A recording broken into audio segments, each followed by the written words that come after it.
Hey my people, welcome back. ಇವತ್ತು ನಾನು ಎಲ್ಲಿ ಹೋಗ್ತಾ ಇದ್ದೇನೆ ಅಂತ ಹೇಳಿದರೆ most peoples favourite place Mahadeshwara Betta. So finally I got a chance to visit the place.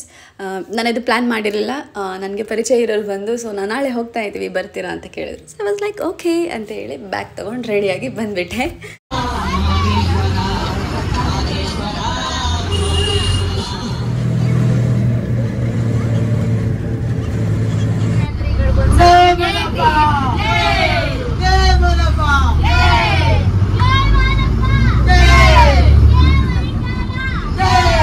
ಇದು ಜಯಕರ ಹಾಕ್ತಿದ್ದಾರಲ್ವ, ಆ ಜಯಕರ ಕೇಳಿದ ತಕ್ಷಣ ನನಗೆ ಗೂಸ್ಬಂಪ್ಸ್ ಬರುತ್ತೆ ಆಯಿತಾ. ಅಂದರೆ ನಾನು ಅಲ್ಲಿದ್ದಾಗಲೂ ನನಗೆ ಅದು ಫೀಲ್ ಆಯಿತು ಅವರು ಕೂಗಬೇಕಾದ್ರೆ. ಈವನ್ ನಾನು ಇಲ್ಲಿ ಎಡಿಟಿಂಗ್ ಮಾಡಬೇಕಾದ್ರೂ ನಾನು ಜಯಕರ ಕೇಳಿದ ತಕ್ಷಣ ನನಗೆ ಫುಲ್ ಹೇರ್ಸ್ ಎಲ್ಲ ಸ್ಟ್ರೈಟ್ ಬಿಡ್ತು. So I think that's the power of god. So I felt that. ಅಲ್ಲಿ ಬುಡ್ದೆ ಹೋಗ್ಬಿಟ್ರು ಜನನ ಬಿಡೋದ ಆನೆ ಕಾಟ ಬಿಡೋದ ಅವರಿಂದ ಸಿಗಾಕೊಟ್ರು. ನಾವೇನ್ಬಿಟ್ಟು ಹೆಂಗೆ ಎಲ್ಲ ಹುಡುಗರು ಬರ್ತಿದ್ರಲ್ಲ ಅವ್ರ ಜೊತೆ ನುಗ್ಬಿಟ್ಟು ನಾವು ಬಸ್ಸಲ್ಲಿ ಹೋಗಿರೋದ್ರಿಂದ ಮಧ್ಯಲ್ಲೆಲ್ಲೂ ನಮಗೆ ಸ್ಟಾಪ್ ಮಾಡೋದಿಲ್ಲ ಆಯಿತಾ ಹಿಲ್ ಸ್ಟೇಷನ್ನಲ್ಲಿ. ಬಟ್ ತುಂಬ ಜನ ಪಾದಯಾತ್ರೆ ಮಾಡ್ತಾಯಿದ್ರು. ಅಂದರೆ ಕನಕಪುರಿಂದ 4 days 5 days ಎಲ್ಲ ಪಾದಯಾತ್ರೆ ಮಾಡಿಕೊಂಡೇ ಇಲ್ಲಿ ಶಿವರಾತ್ರಿವರೆಗೂ ಬರ್ತಾರಂತೆ. ಸೊ ತುಂಬ ಜನ ಹೋಗ್ತಿರೋದ್ರಿಂದ ನನಗೂ ನಿಲ್ಕೊಂಡು ಅವ್ರ ಜೊತೆ ನಡ್ಕೊಂಡು ಹೋಗ್ಬೇಕಂತ ಅನಿಸಿತ್ತು. ಬಟ್ ಡ್ರೈವರ್ ಸ್ಟಾಪೇ ಮಾಡಿಲ್ಲ. ಸೊ ಆಮೇಲೆ ನಾನು ತುಂಬ ರಿಕ್ವೆಸ್ಟ್ ಮಾಡಿದ್ದು, ನಾನು ಫಸ್ಟ್ ಟೈಮ್ ಬಂದಿರೋದು ಅಂತ ಹೇಳಿ. ಆಮೇಲೆ ನಮ್ಮ ಬಸ್ಸಲ್ಲಿ ಎಲ್ಲರೂ ನನಗೆ ಸಪೋರ್ಟ್ ಮಾಡಿದ್ರು ಆಯ್ತಪ್ಪ, ಫಸ್ಟ್ ಟೈಮ್ ಅಂತೆಲ್ಲ ಇಳಿಸಿ ಪರವಾಗಿಲ್ಲ ಅಂತ. ಆಮೇಲೆ ನಮ್ಗೆ 6 to 7 kilometer ಡಿಸ್ಟೆನ್ಸ್ ಇರುವಾಗ ನಿಲ್ಲಿಸಿದ್ರು. ಅಂದರೆ ನಾವು ಒಂದು 10:30 ವಾಕ್ ಮಾಡೋಕ್ಕೆ ಸ್ಟಾರ್ಟ್ ಮಾಡಿದ್ದು. ಮೇ ಬಿ 12:30ಗೆ ನಾವಲ್ಲಿ ರೀಚ್ ಆಗಿದ್ವಿ ಅಂತಂದರೆ ಆ ಬೆಟ್ಟ ರೀಚ್ ಆಗಿದ್ದೀವಿ. ಸೊ ಬಟ್ ನೈಟಲ್ಲಿ ವಾಕ್ ಮಾಡಬೇಕಾದ್ರೆ ನನಗೊಂದು ಚೂರು ಟೈರ್ಡ್ ಆಗಿಲ್ಲ ಆಯಿತಾ. ತುಂಬ ಜನ ಇದ್ರು, ಅವ್ರ ಜೊತೆಲ್ಲ ಮಾತಾಡಿಕೊಂಡು ನನಗೊಂಥರ ಅದು ಎಕ್ಸ್ಪೀರಿಯನ್ಸ್ ಸಖತ್ತಾಗಿತ್ತು.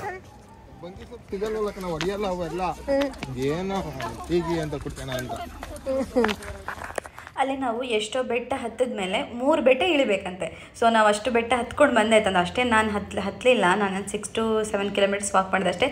ಈಗ ನಾವು ಇಲ್ಲಿ ಇನ್ನೂ 3 ಬೆಟ್ಟ ನಾವು ಇಳಿಬೇಕು. ಸೊ ಆಮೇಲೆ ಟೆಂಪಲ್ ರೀಚ್ ಆಗ್ತೀವಿ. ನಾವು ಫಸ್ಟ್ ವರ್ಷ ಕಿತ್ಕೊಂಡು ಹಂಗೆ ಬಳ್ಕೋದು ಅನ್ನಕ್ಕೆ ಏನಿಲ್ಲ. ಹಂಗೆ ಈ ಸೊಪ್ಪನ್ನೆಲ್ಲ ಹಾಕ್ಬೇಕು. ಅಲ್ಲಿ ಅಲ್ಲ ಈ ಕೋಲು ಸೊಪ್ಪು ನಾನು ಅಲ್ಲಿ ಪಾದಯಾತ್ರೆ ಮಾಡ್ಕೊಂಡು ಬರ್ತಿರ್ತಾರಲ್ಲ ಅವರಿಗೆ ಅಲ್ಲಲ್ಲಿ ಊಟ ರೆಡಿ ಮಾಡ್ತಿರ್ತಾರೆ, ನೀರು ಕೊಡ್ತಾ ಇರ್ತಾರೆ, ಏನೇನೋ ಕೊಡ್ತಾ ಇರ್ತಾರೆ ಆಯಿತಾ.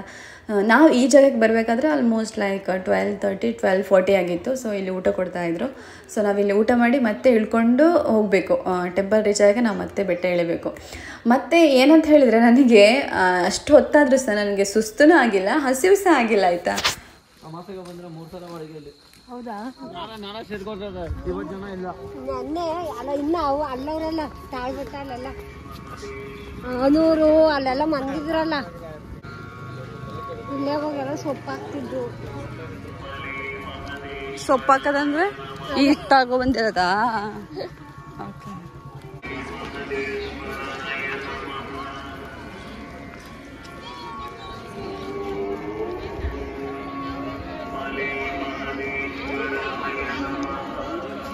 ನಾವು ಟೆಂಪಲ್ ರೀಚ್ ಆಯಿತು. ನಾವಿಲ್ಲಿ ರೀಚ್ ಆಗುವಾಗ ಆಲ್ರೆಡಿ ಮಿಡ್ನೈಟ್ ಆಗಿರೋದ್ರಿಂದ ನಮಗೇನು ದರ್ಶನ ಮಾಡಲಿಕ್ಕೇನು ಕ್ಯೂ ಇರಲಿಲ್ಲ. ನಾವು ತಂದರೆ ಲೈಕ್ 2 minutes ನಮಗೆ ದರ್ಶನ ಆಗೋಯ್ತು. ತುಂಬ ಫಾಸ್ಟಾಗೇ ಹೋಗಿ ಬಂದ್ವಿ ನಾವು.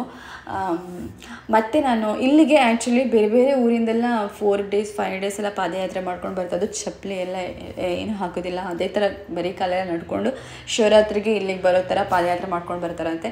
ಸೊ ಯಾರೆಲ್ಲ ಅಂದರೆ ಶಿವರಾತ್ರಿಗೆ ಈ ಟೆಂಪಲಿಗೆ ತುಂಬ ಜನ ವಿಸಿಟ್ ಮಾಡ್ತಾರೆ, ತುಂಬ ರಶ್ ಇರುತ್ತೆ.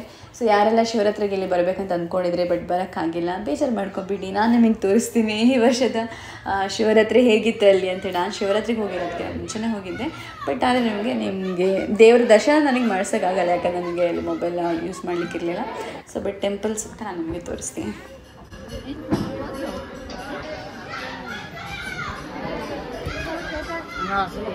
ನಮ್ಮದು ದರ್ಶನ ಫಟಾಫಟ ಅಂತ ಮುಗ್ದೋಯ್ತು. ಇನ್ನು ಟೆಂಪಲ್ ಆ ಕಡೆ ಈ ಕಡೆ ಎಲ್ಲ ಸ್ವಲ್ಪ ಸುತ್ತಾಡಿ ಮತ್ತು ರೆಸ್ಟ್ ಮಾಡೋಕ್ಕೆ ಇಲ್ಲಿ ಜಾಗ ಇದೆ ಅಂತ ನೋಡಿ ರೆಸ್ಟ್ ಮಾಡಿ ಬೆಳಿಗ್ಗೆ ರೈಟ್ ಮನೆಗೆ ಹೇಳೋದು. ಇಲ್ಲಿ ನನಗೆ ಏನಂತ ಹೇಳಿದರೆ ಈ ರೋಡಲ್ಲೆಲ್ಲ ಮಲಗಿದ್ದಾರೆ. ಮನೆ ನನಗೆ ನೋಡಿ ಶಾಕ್ ಆಯ್ತಾಯ್ತಾ, ಎಲ್ಲ ಕಡೆ ಮಲಗಿದ್ದಾರೆ. ಯಪ್ಪ ಭಗವಂತ.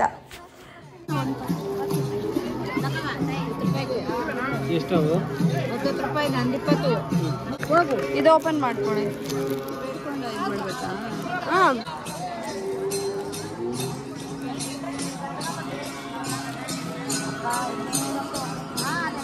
ಒಂಚೂರು ಅಲ್ಲಿ ಬೆಂಕಿ ಗಿಡಿಯೋ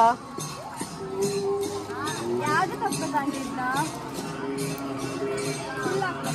ಹಾಂ